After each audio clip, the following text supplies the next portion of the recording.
Are you aware that next month, in 2 days, is Brain Cancer Awareness Month?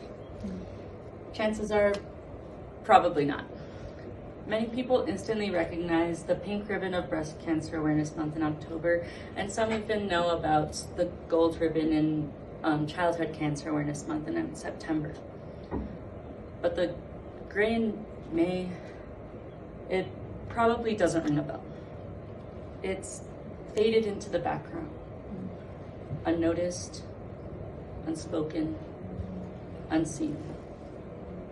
Just like the many lives affected by brain cancer. Are you aware that brain tumors are among the most complex and aggressive forms of cancer? According to the National Brain Tumor Society, nearly 700,000 Americans are currently living with a brain tumor, and about 94,000 more will be diagnosed this year alone. And here's the hard truth. About 1 in 3 of those diagnosed with a meningioma won't survive beyond 5 years. Yet, we barely talk about this. Why? Are you aware that Brain Cancer Awareness Month was officially established by U.S. Senate in 2008 to shine a light on the patients, the progress, and yes, the pain? That is when Gray in May was born. The gray ribbon represents both the color of the brain and the shadows cast out on too many families and futures. Organizations like the National Brain Tumor Society are leading the fight. They fund cutting-edge research. They advocate for federal policy. They support patients and survivors all over the United States. They remind us that gray matters. Your brain matters.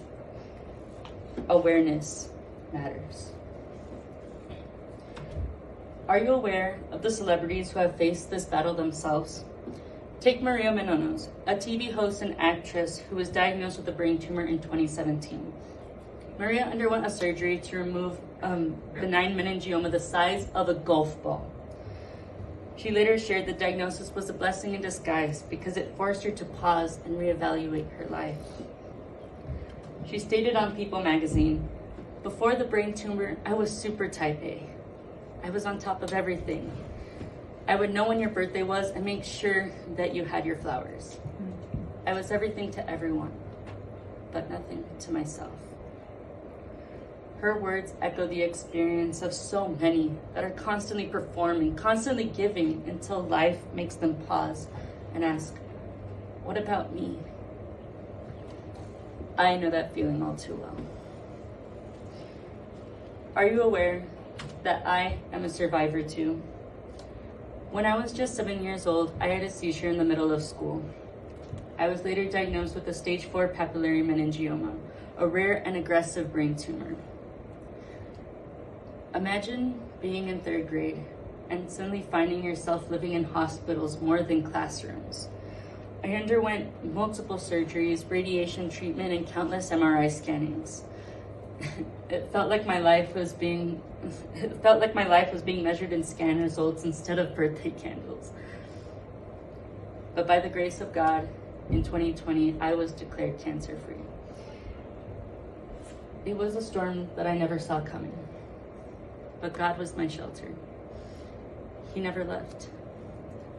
And now I share my story to shine a light on His faithfulness and to give hope to others who are walking to the dark. Are you aware that someone sitting near you might be silently fighting? That someone you love might be diagnosed one day? But are you aware that you could be the voice that makes awareness louder than the fear? And while the month doesn't have the nicest or brightest color, heck, gray isn't even that bold, flashy, or fun, but it represents something worth remembering. It represents the storm, the struggle, the strength, and the survivors. Let us not wait for cancer to hit home before we start to care. Let us be the voices for those who can't. Let us be aware, and let that awareness lead to action, compassion, and hope. Because gray matters. They matter. We all matter.